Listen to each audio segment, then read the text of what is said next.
Welcome to Wildlife Outdoors with your host, Russell and Jose. If you have a passion for conservation of the outdoors, or you're enjoying a calming hike in the mountains, an exhilarating kayak trip on the river, feeling a fish on the end of your line, cooking on an open flame in a primitive campsite, or stalking big game, just waiting for the perfect shot, you're in the right place. So put on your boots and polarized sunglasses and come along for the ride. Welcome back to Wildlife Outdoors. Today, we're joined by a guest whose passion for fly fishing recently led him to live out a dream in the wild waters of Maine. In the Wildfly Productions video, we saw his excitement, gratitude, and connection to the people and places around him. We're excited to talk about what he learned, how the trip impacted him, and where his journey goes from here. Welcome to the show, Willie Nelson. How you doing, man? Thank you. Thank you for having me, man. Thank you for having me. Hey, thank you for your time. I'm excited for this one. Yeah, you're gonna make this easy on me with your smile. It's pretty contagious. Hey, I'm already smiles are contagious. there you go. But yeah, man. So before we get into the film and the video and the whole experience on how I discovered you, would you mind talking a little bit about how you grew up or how you got into fishing? Yeah. So I was born and raised in Kansas City. We talked about it. 15 minutes east of the city is a little town called Raytown. We got small creeks that run in and out of that town. And as a young age, I was just curious about fishing bluegill. You know, you grow up conventional fishing and all that. Hmm. But there's one time I went to Minnesota. I got a family that lives in southern Minneapolis. It's a small town called Burnsville. And there I have an uncle named Uncle Bear is what we called him. He's a big dude. So that family, the Walls family, an extension of ours, is a big outdoors family. And I remember one time I visited them for the first time. I think I was 12. I stayed up there with them for 2 weeks, and we went to this little park, and there was this little pass over a little bridge, and there was a creek that ran underneath that park in Minnesota. And my Uncle Bear told me to spit in the water. And so I did. And then you just saw all these bluegills coming up and like chumming at it. And I was like, wow, like I really want to catch one of those. And I'd ask him, I said, are we going to catch one of those? He said, yeah, we'll catch one tomorrow. And I was like, you promise? I remember that scene vividly. And he was like, yeah. And so we ended up fishing for bluegill the next day. And it was just, I don't know, it was exhilarating feeling. It was young. I was in my adolescent stage, and catching a fish is just like, I don't know, it's foreign and it's fun. You know, sometimes you can see it happen, sometimes you can't see it happen. You get your fingers all dirty, you get grime and dirt and stuff in your nails from putting the worm on the hook, and you're scared to touch the fish and he's flopping around, and they teach you how to hold the fish, and then someone tells you you got to kiss the fish, and now peer pressure is on. It's like, oh, I want to kiss this fish.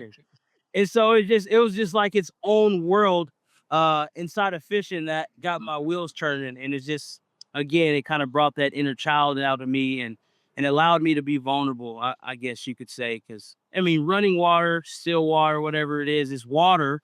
It's essential to life. And I guess when you make a connection with whatever's beneath the water, it's kind of like mind-boggling, especially at a young age. So I think that's what drew me into fishing in and of itself. And uh, growing up, it was also like we would bass fish and catfish. And I remember catfish wasn't something I really liked. I figured that out at a young age, like targeting different species.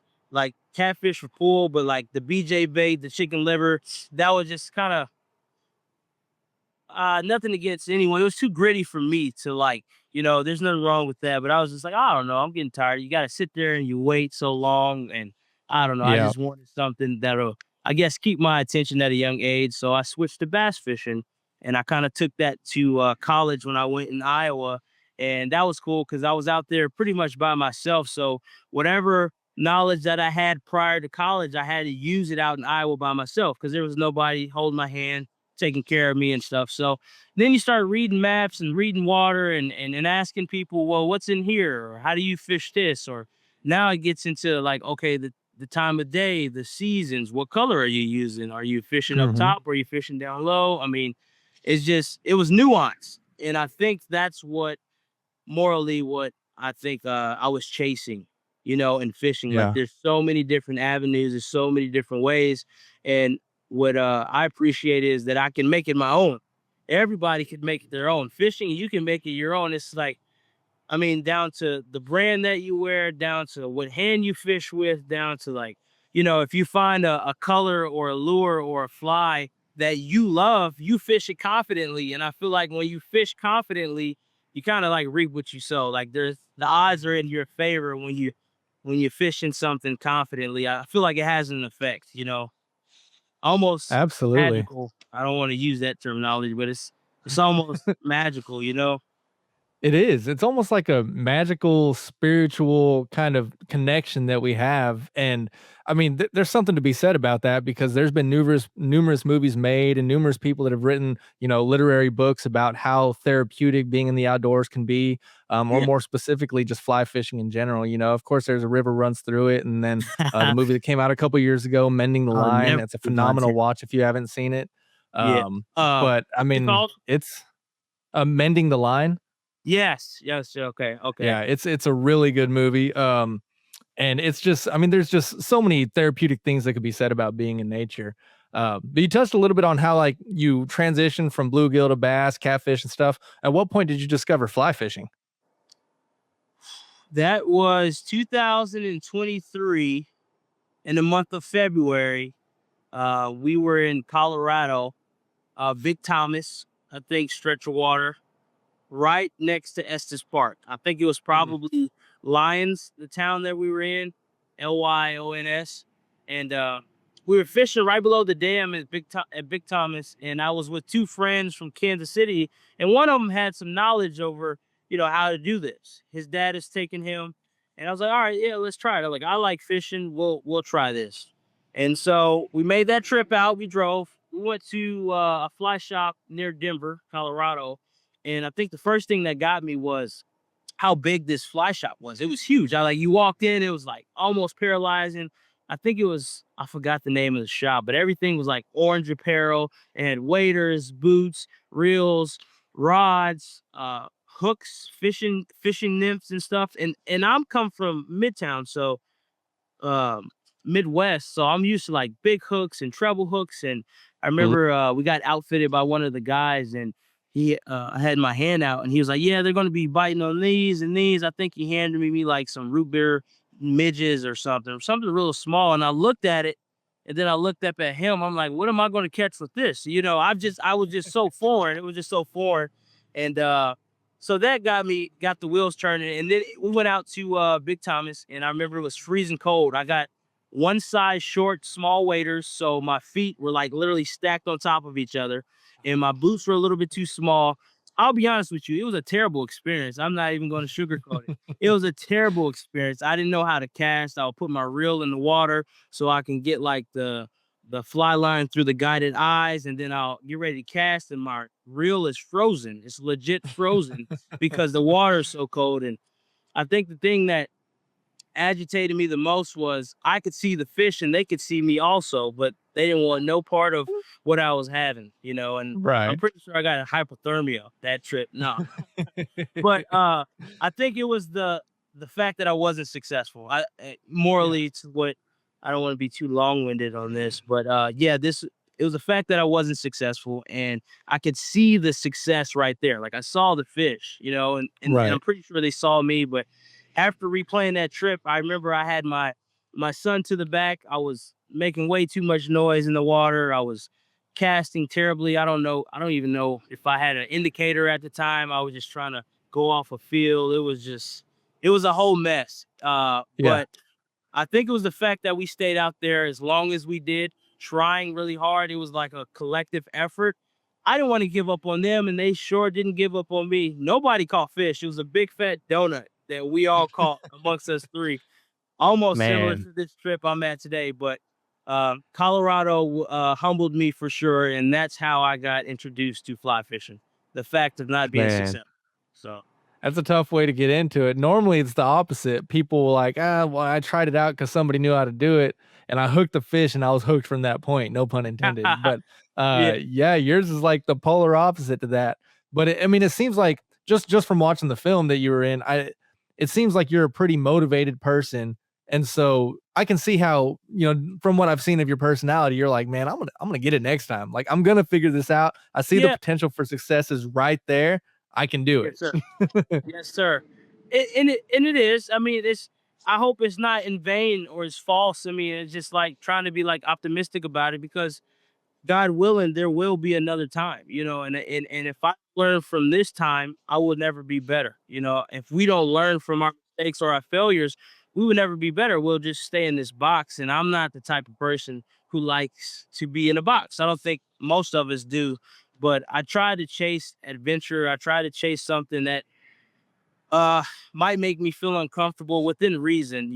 Fear will keep Mhm. you from jumping off a bridge, so I don't go to that extreme, but I'll take risk if the benefit outweighs you know the risk and all that. And fishing was one of them. It was just like, all right, well, next time I'll do better. Like, and it gives you something to look forward to. I think that's what I like the most about just challenging things in general. Like, I try to hold myself to a high standard, but if I Mhm. fall short of that, I try not to make it worse. Right. So if I set out my heart and my desires to do something and accomplish it, and I gave it everything that I got, it's cliche saying, but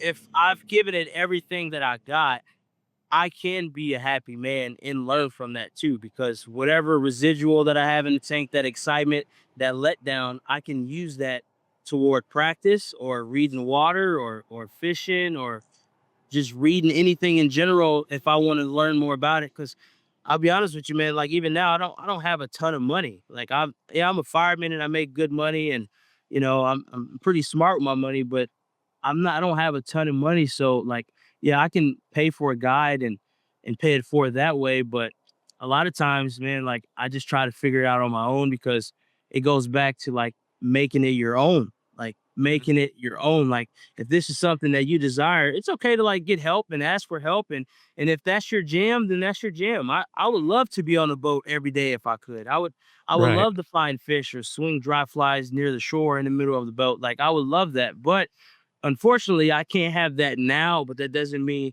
that's not ready for me in the future. But if I don't take the proper precaution now and give it my all now, I don't think I'll reap what I sow in the future, and I'll just be disappointed again. So I'm Mhm. I'm I'm taking baby steps, and I'm willing to take baby steps. Like I don't have a choice. Like getting humbled. Like I got 3 fish and I've been here for more than 3 days. It's just like I'm not doing something right. And I know it is, but it's okay. I'm happy and I'm very grateful, so it's not a big deal. Well, I mean, you're in a beautiful place. Just, I mean, enjoying the scenery. Not saying that that's what the whole trip can be about, but you mentioned it before we started recording that you're in a beautiful place and you could sit there all day just because it's more about the journey than the fish itself. So, and I completely agree with that. I've been fishing. I've been blessed to go fishing at Alaska and New Mexico and in the mountains in Colorado and on the coast in Venice and Florida and I've been, I've been blessed enough to be able to do that, but more often than not, I'm not being successful in it. And like when I fished in Colorado, I had a similar experience to you. Didn't catch anything. Went fishing just outside of Breckenridge, but it's Yeah, sometimes it's more about the journey and the experience and humbling yourself and learning. And of course, if you get a fish on top of it, that's great, but that's not always what it's about. So I right. definitely agree with you there. Absolutely, man. Absolutely. Uh, yeah, it's I wouldn't even say I guess it could be a lifestyle. It is a sport and some people do it for multiple reasons, but I feel like how I've been led to this sport or this way of living is through God, and I think it's more powerful and it's more cherishable that way for me. Like Yeah. when people think of fly fishing, they don't think of competition necessarily. Yeah, nobody wants to Mhm. get stunk. Nobody wants to drive or fly thousands or hundreds of miles and come back home with no story to tell. But Right. uh I got off of social media a couple years back, and it took the pressure and the anxiousness off of me because I know how William thinks. I know how I think. Like I have a tendency to compare myself, or used to, and it used to eat at me, and I just didn't like the person I was becoming. So when I got introduced to fly fishing, I started catching fish. Like, yeah, I wanted to take pictures of these fish, but then after doing that so long, you recognize like, hey, like this one was for me. Like the Goonies. Like the Goonies. He's like, Goonies, this was mine. I'm taking this one back when he found the quarter at the bottom of the well. His wish never came true. That's how I feel about some fish. Like, this fish is for me. I don't have to take a Yeah. picture, and it's just like you said, it's just a beautiful thing. And I definitely do feel blessed to find it. And I feel like I don't deserve it at times because, like, here you got native red band Oregon trout. Like, that is Mhm. peculiar. Like, you can't find that anywhere else but here. And then, Yeah. like you mentioned, New Mexico, they got like the Gila or the Apache trout, and all those things over there that's native to those ranges is such a gift. And if you're able to fool the fish, handle them for a little while, and send them back on his way, like, you did something right, right? You connected with a creature underneath the water without killing it, without shooting Yeah. it, without doing any of these things. You handled the fish and bamboozled a fish, and made a connection with it. You tied a fly. Chase said this from Tight Loops, and I will not take credit for this. He said, when you tie a fly, and you successfully receive a fish, you're basically saying, like, hey fish, this is my token to you. What do you think of this? And the fish eats it. That's communication saying, like, hey, you did exactly what he thought, Yeah. that bug was, or that dry fly was. He thought it was food, and you did that through learning about him or her or whatever that creature is. You learn their Yeah. behavior, learn their habitat, and say, hey, this is my token to you. What do you think of this? And they eat it. Yeah, I'll take that. Go ahead. Like, I'm a fish whisperer. Not really, but I would like Dude, to that's be. Yeah. awesome. I've never heard it put like that, but I like that. I'm gonna have to He steal that. said it a lot Don't better don't than tell I him. did. Yeah. Man, dude, that's awesome. So it sounds like you've been self-taught in a lot of reasons, but like a lot. So how did you start learning, or was it like all through YouTube, or just experiences with other fly anglers, or how did you Um, get to the knowledge point that you have right now? I would say all of the above. I wouldn't just pinpoint it on one thing, but what I want to shed light on the most is my grandfather. So he doesn't fish. He doesn't really like to fish all that much. He doesn't like water. I'm pretty sure he doesn't know how to swim. But he is a savant of a man. So he reads a lot of books, and he Mhm. he would always say, I've been all around the world without never leaving Kansas City.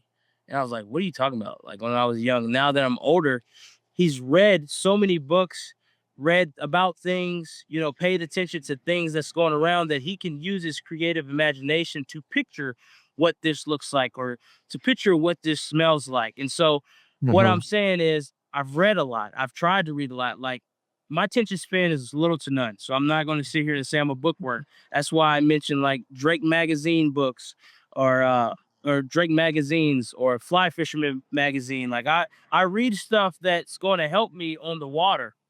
And Yeah. most of my knowledge came from reading and living vicariously through those short articles, or this is how they did it, and this is the feeling that they had, and this is the scenery that took place, and, like, all the wild, wicked stories you read about that are in those magazines are very fruitful. And I can imagine that, and I can feel that. Like, when you watch a YouTube video and somebody is hooked up, and that rod is bent over backwards, and for whatever reason it comes off, I don't know, barbless hooks, it went underneath the log, it got pinched up, and that devastation in that guy's face on video, you can't tell me that you don't feel that also. Yeah. So, on the plus side of that, I try to feel emotionally what I read about, what I see, and what I hear. And most of it's come from reading, because it allows you to use your creative mindset, and, like we talked about, make it yours. Like, Mhm. I put my position in the person of fishing. I try to put myself in the person of who lost that fish. Like, when Scotty would lose fish, like, I felt that. Like, we all Yeah. do.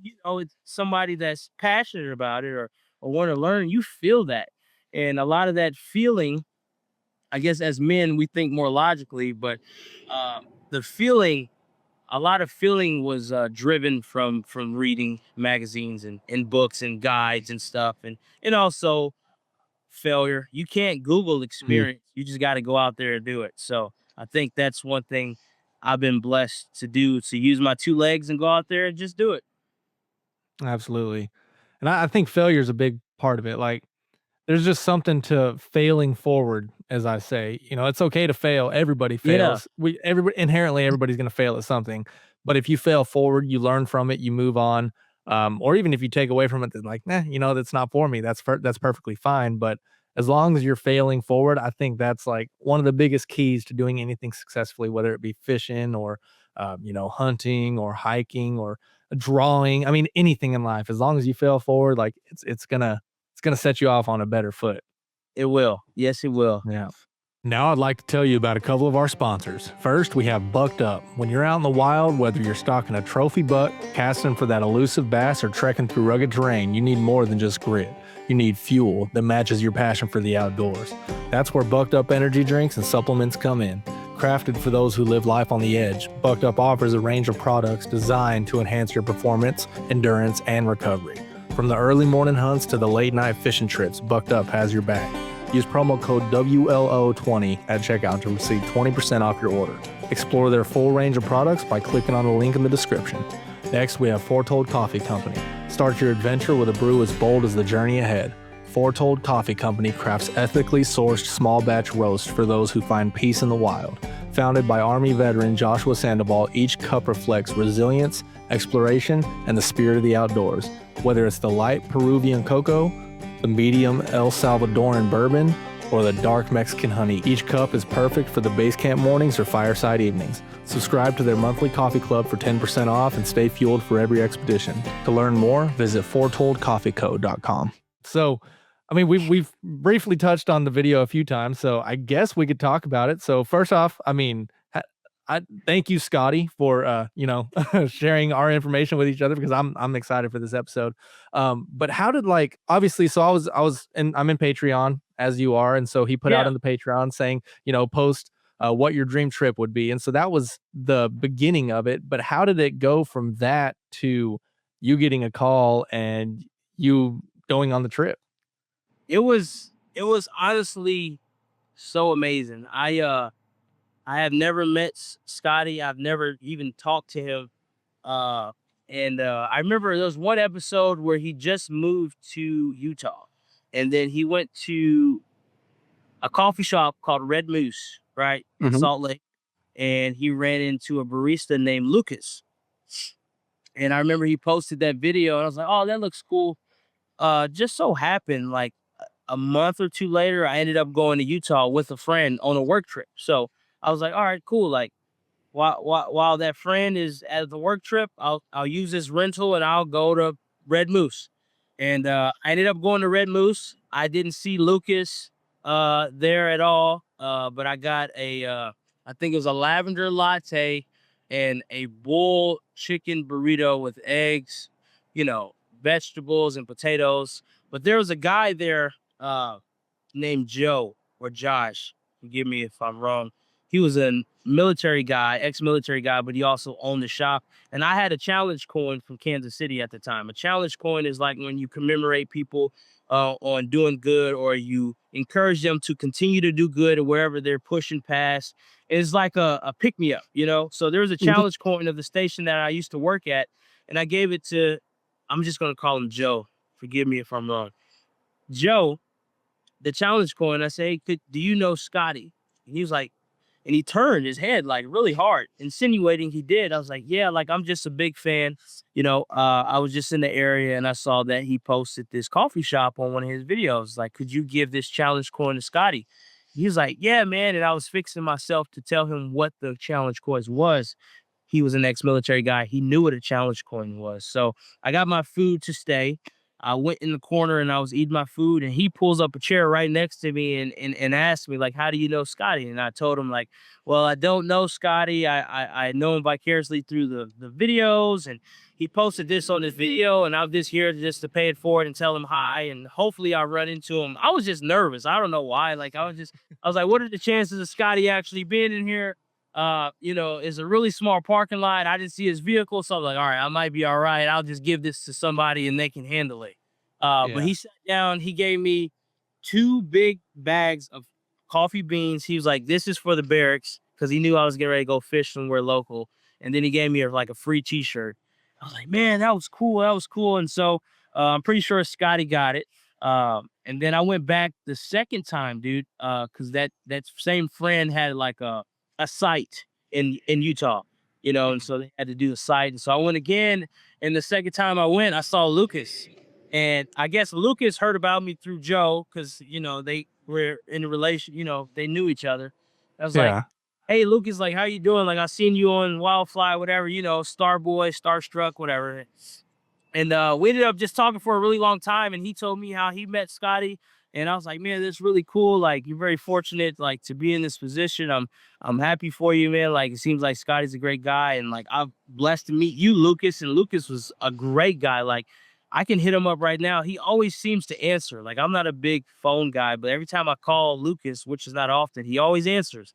And he's always like Mhm. uplifting me. So I kind of use him as like my long distance confidant, and just say like, hey, how you doing? I'm doing well. He's always lifting me up, indirectly just with his voice, and he's very charismatic. And so I think I kind of flock to that. But long story short, where I can just keep it going. So Scotty's heard from me about me from a while, right? Through Joe, through Lucas. He knew I was in the area. And so I went back to Utah the third time. Me and Lucas fished together. And so there was a picture on the Patreon, like way at the beginning of it, of me catching a Bonneville cutthroat trout near, Mill Creek in the area. And Yeah. I remember we had a little drop top Mustang. I dropped the back, and we had our fly rods on the dashboard hanging out the back. Him and I just driving up. He's like, all right, pull over right here. We're going to hike it. And we're hiking up this mountain or this little trail. And everybody's just happy. It seems like the sun is like protruding through the trees. And he ended up catching a trout on wasn't it as a ant, a dry fly ant. And Uh-huh. he was like, here, man, try this, use this right here. And sure enough, I caught mine. And I was just so happy, just to be like fishing with somebody I never really even met. And so I'm sure they got back to Scotty and everything. But it was just crazy. And then on that Patreon, that opportunity came up about, and like, I was already on the Patreon. I was looking to see what everybody was doing. I was trying to support in any way that I could. And it got around the time to where he was offering that trip to the masses, whoever was in that or part of that little community. And I Yeah. just told him that I would like to fish for Brook, Trout, in Maine. And I had like a pretty decent paragraph just showing my gratitude to him and all that he showed me without him not even knowing, just watching his videos. And it was just it was crazy because I fished in Brighton, Utah also. I think it's like a ski town. It's like up the way about 40 minutes east into the Wasatch Mountains, like Big Cottonwood. I think that's where the area is.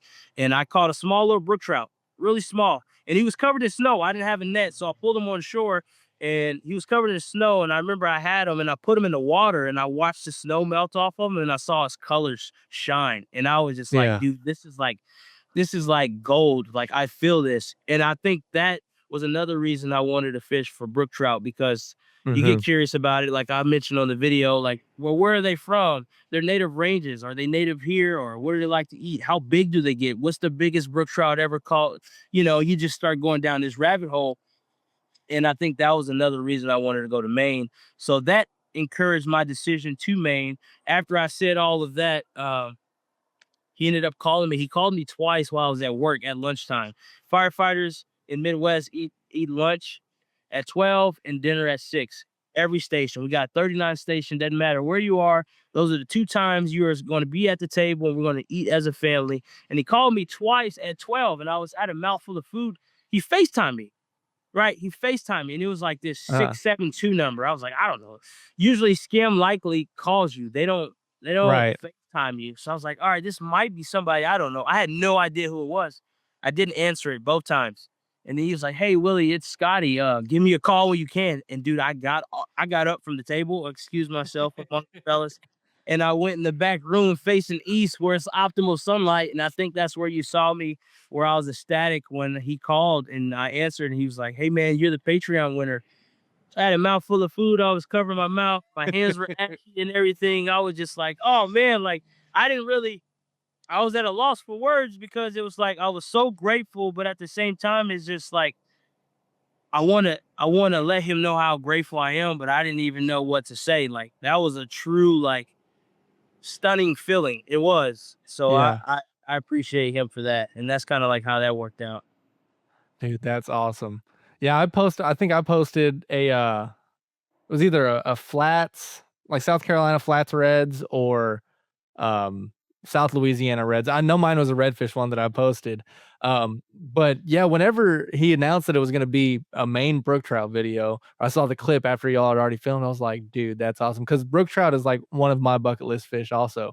I mean, they're gorgeous. They're just absolutely gorgeous fish. And I've been places where they've had brook, but Right. I've never targeted them. But I think there's something special about chasing a fish in its native range, you know? So like you can go out west and catch them where they're, you know, basically invasive in some areas, or you can go to, you know, the Appalachias or anything like that. And I've had a few people on my podcast from the East Coast they're always like, "Hey man, if you come out here, like I got a place to get you on some Yeah. brookies." And I'm Like so like, already. I want to go so bad. But yeah, that's definitely one of my bucket list fish. So like, is there something about Maine that drew you up there, or is it another reason, or did it have to do with the brook trout? It was the brook trout, but my mom is an October baby, and so I'm a mama's boy. We have like a really close relationship, and I'm born in November, so we like usually connect around October, fall, autumn, whatever you have it. And my mom's always wanted to go to Maine. My grandmother is from Connecticut, Uh huh. yeah, Connecticut. I always want to say Cincinnati. I don't know why. My grandmother's from Connecticut, and so she would tell us stories about how pretty it is over there on the east. And me and my mom would just like imagine that. I remember when Twilight first came out, we watched all three movies one day when it was raining, pouring rain here in Kansas City or in Kansas City. And it's just like an emotional attachment, that I feel with fall and autumn. And so I Yeah. think that drove my willingness to go explore Maine too, because I heard about like the woods, the big hemlock trees, the tannic water, even pirate, like Fool's Gold or wherever. I always butcher that name too. Like we were standing in the middle of this, like, the color of a red diamond sweet tea, the gallon. It's Yeah. like it's brown, but it's kind of clear. You pour it into a cup and you watch it pour. It's like, okay, this is clear. That water looks just like that out there, man. I'm telling you now. It is crazy. But it's clear, it's clean. And then you see like speckles of gold on rock. You want to pick a rock up and look at the casing to see match the hatch, but on top of the Yeah. rock, not underneath, on top of the rock is blasted in gold. I'm like, what is this? And Chase and Amy told me what it was. It was a mineral. And then you catch a brook trout, and on this hook is football size brook trout is blasted in gold. This fish is bust down from Maine. So like it was unreal, man. It was just unreal. And I hope to make it back there again because I believe everybody here in the States should go visit Maine at least once around this time. It's just, Yeah. dude, I'm telling you, man, it's crazy. Dude, I had never been to the Northeast until this past summer and went up to Maine and hit like, you know, Maine and Connecticut, Massachusetts, and I ended up flying into Boston and then drove up to Maine and then drove all the way down from Maine to Arkansas. And so I hit a lot What? of the Northeastern. Yeah, dude, that was a Oh, long trip, you did that whole but range. dude, I got to see so much. I didn't realize how pretty it was. Like, just me being ignorant, I thought the Northeast, you know, like New York City was the only thing that came to mind. Yeah. And I didn't even know till I flew up there that upstate New York and New York City are like only connected by a little sliver. Like, upstate New York is like a completely different state, but Yeah. everything Yeah. up there is so damn gorgeous. And I didn't go up there with the intention of doing anything, you know, fishing, hunting, hiking, anything Right. like that. But Right. it's definitely it's gonna happen now. Like, I have to go up there and Yeah. do It's some type it's of going outdoor to recreation. It's happen. gorgeous. Yeah. Gorgeous. And I Yeah. mean, I was impressed with New Hampshire. I went to, Hampton State Park, and dude, that Yeah. beach is like a Florida beach. Like, it's crazy. Like, I Right. definitely would have not guessed it was like that up on the East See, Coast, I yeah. and it's exciting to learn more about stuff too. Like it's Yeah, another thing to look forward to. So I didn't know New Hampshire was like that. I might have to check that yeah. out. Dude, I'll have to send you a picture when we get off here of the Hampton State Park beach. It looks like a Florida beach to me, except it has, like, buildings like the typical New England buildings and stuff. Dude, Yeah. it's really cool. But Oh my. yeah, dude, I got to explore up there, and that's like, oh, I'm definitely going back someday to go fishing and go, hiking and stuff like that. Right, right, Yeah, right. dude, it's gorgeous, and doing, catching a brookie in its native ranges is something. I mean, we have some endemic fish here in Arkansas, actually, like up closer, kind of heading towards your region up in the Ozarks. There's that region where there's the Neosho bass, which is endemic, and then there's some other species like the Little River and the Washita bass, which are subspecies of the smallmouth that you can only find in certain streams in Arkansas, and the Really? Guadalupe bass in Texas. Yes. You know, Now those they things yeah. are weird looking. Like I don't even. That thing looks. Yeah, Yeah, that well, looks then there's weird. a new one that, I wanna say it's in, like, Georgia or Alabama or something like that, the Bertram's bass that I think this year or last year became its own species. So there's What? all these different yeah, there's all these different, like, black bass species that they're starting to realize, like, "Hey, that's not really a spotted bass, that's not really a largemouth or really a smallmouth." Like, the Neosho, for instance, is actually, as a set the same similar, common ancestor that the northern smallmouth does, but it actually separated before the smallmouth did.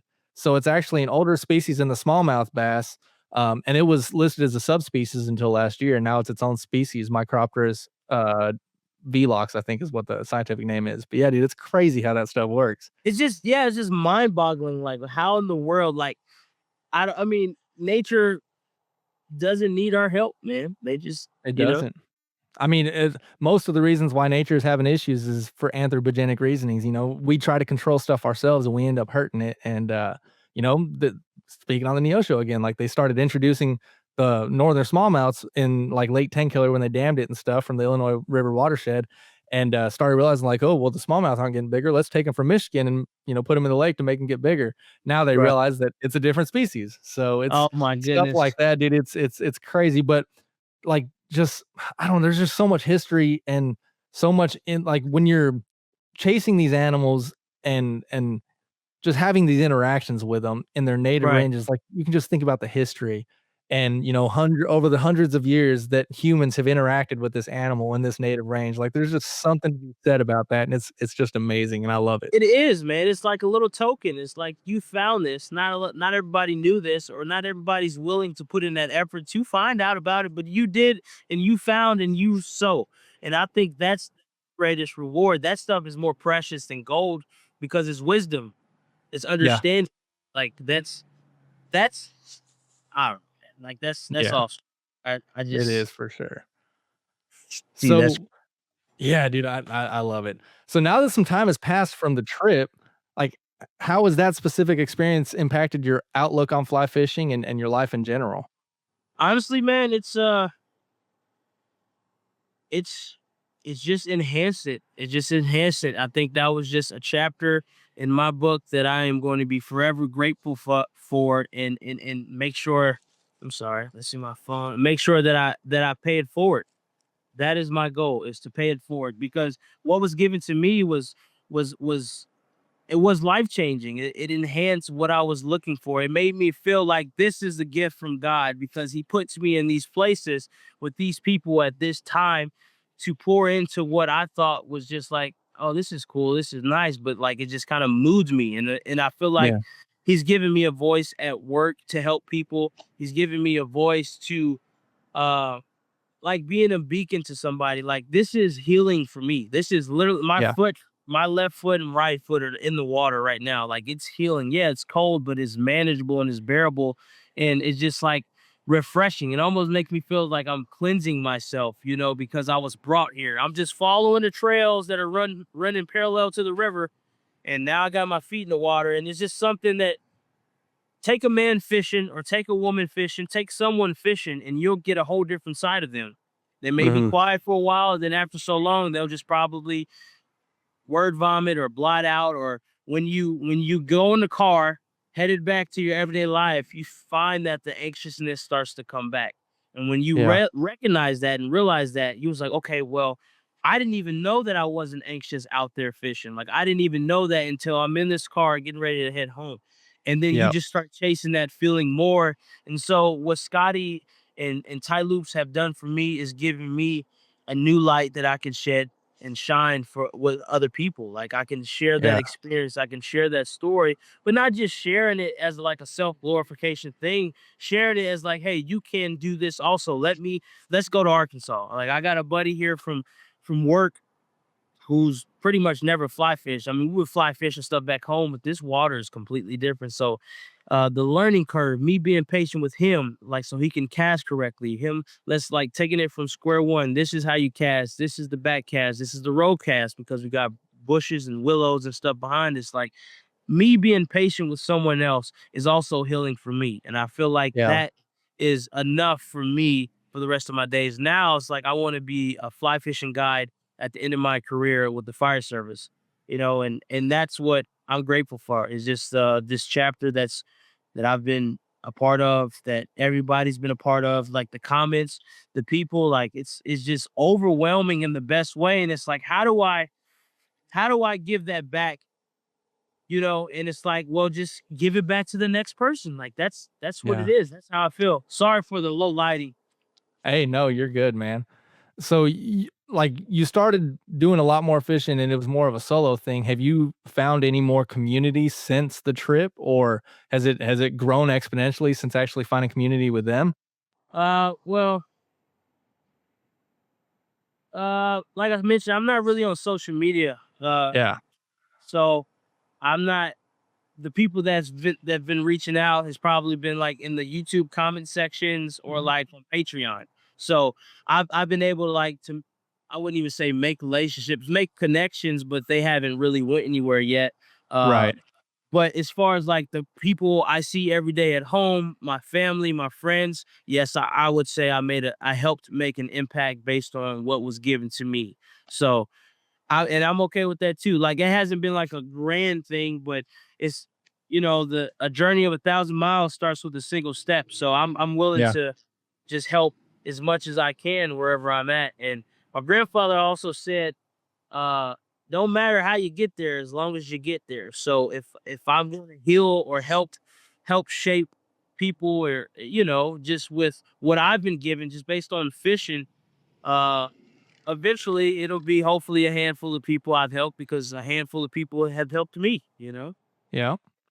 Well, it seems like you're already out there with, you said a coworker teaching them, just like you got taught. So I mean, you've already started. Yeah, it's great, man. It's awesome. It's so great. That's so good, man. So how many people have you introduced to fly fishing since you've started getting more into it? Probably just one, the guy I'm here with.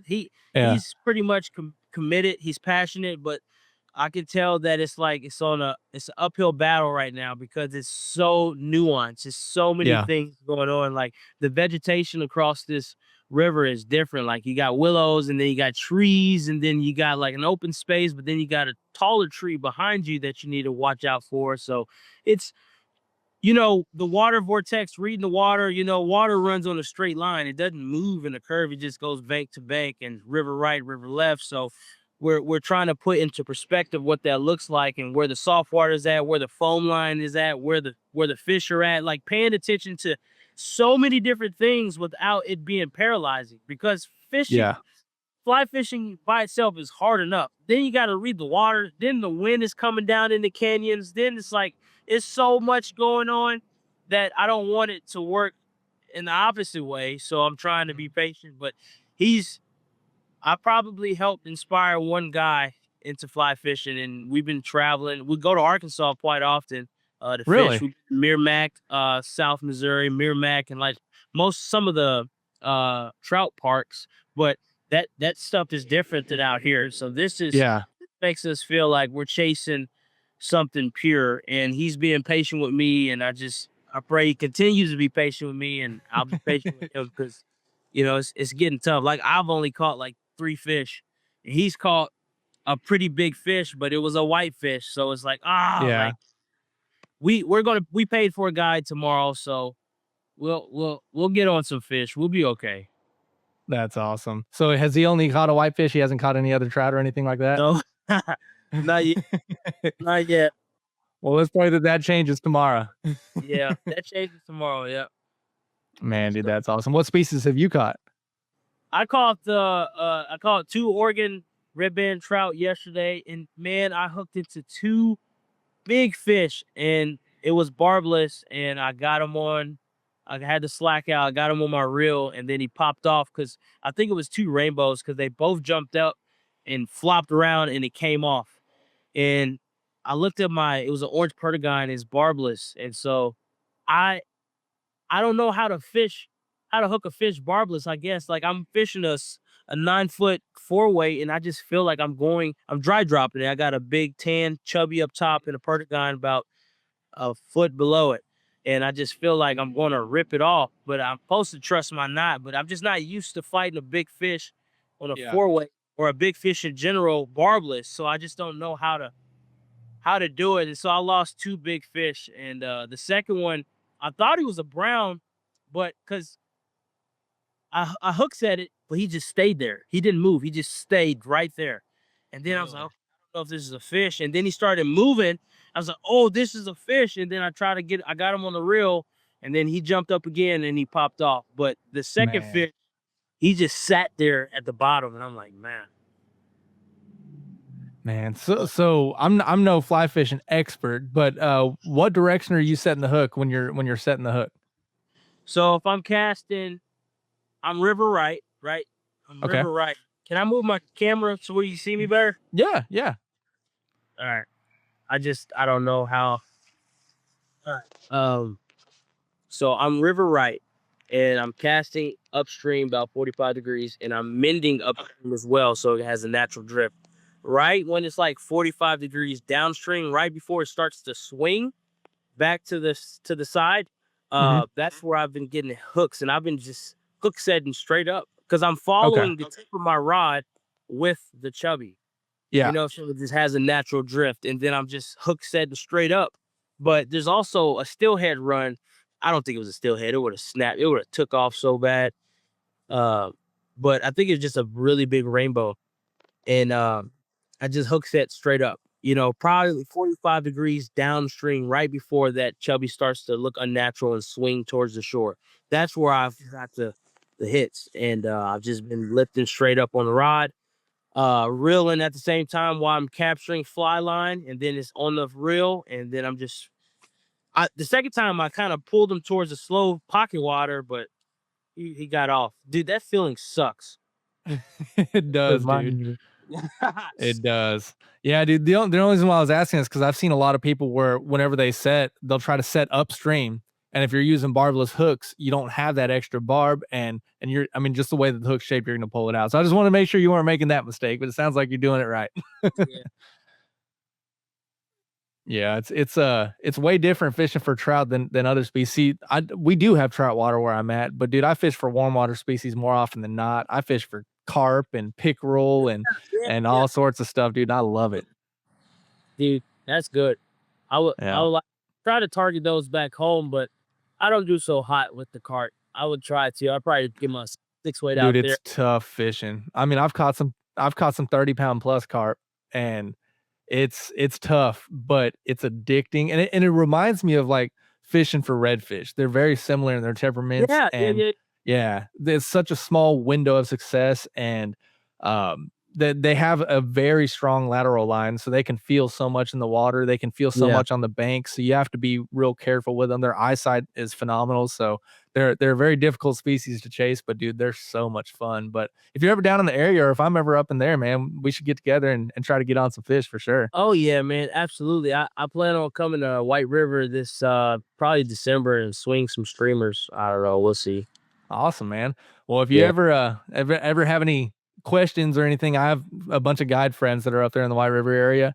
So I'm sure I can help you out with some tips if you need You it. know a guy named Joe Kennedy? I don't actually. I just guided with him. He's a young guy, 25. He's solid. I just thought I name dropped. That's all I Yeah. got. That's the extension of what I know as far as that. That's Yeah, awesome. Yeah, I took the co-host of the show. He wasn't able to make it for this episode, but he came up here for my birthday a couple years ago, and we went and hit the white, and I caught, a massive cutthroat, and the guide was like, "Oh, it's the biggest cutthroat I've ever had in my boat." And then I caught a really good sized brown. My buddy caught his first brown. And it was a really good trip. The white is such a good fishery, but right now everything. So I guess there was too much rain that caused a lot of issues with the fish hatchery this year. And so they've changed a lot of the regulations, temporary emergency regulations up there. So everything's catch and releases, which is what I do anyways. Yeah. But it's been making a big difference on everything up there because they weren't able to stock as many as they normally do. So Wow. Okay. yeah, it's been tough. But yeah, dude, it looks like it's getting dark on you out there, and we're coming up close to the hour. But dude, I really appreciate your time. I feel like we had some great conversations, and if you ever want to come on and talk again, I mean, I'll be more than willing to happy to have you on. So grateful for you having me, and like I said, I'm sincerely sorry to keep you waiting a whopping 13 minutes. But this No, you're good, was man. cool, man. Like I was telling a friend, like you don't get to talk fish, you don't get to talk stuff like this often with everybody because they just don't know. It's nothing on them, but it just feels good to talk fish with someone who knows what you're talking about. Like you don't have to know what's already understood. So I just felt like I could be myself in this talk, and I do appreciate you, man. And I hope you continue to rip lips and swing flies and do everything that makes you happy, man. And hopefully that returns to you tenfold too, man. Because this is I appreciate that. lifestyle that we're living. Fortunate. Yeah, for sure. Well, same to you, man. And I pray that y'all have luck tomorrow and can actually get on some good fish with the guide, and y'all travel safe, and man, be in touch. All right, brother. You be safe. God bless, and I'll talk to you next time. All right, take care, man. This has been Wildlife Outdoors. Thanks for listening. Follow us on Facebook at Wildlife Outdoors and on Instagram at wild.life.outdoors. Let's go live life on the wild side.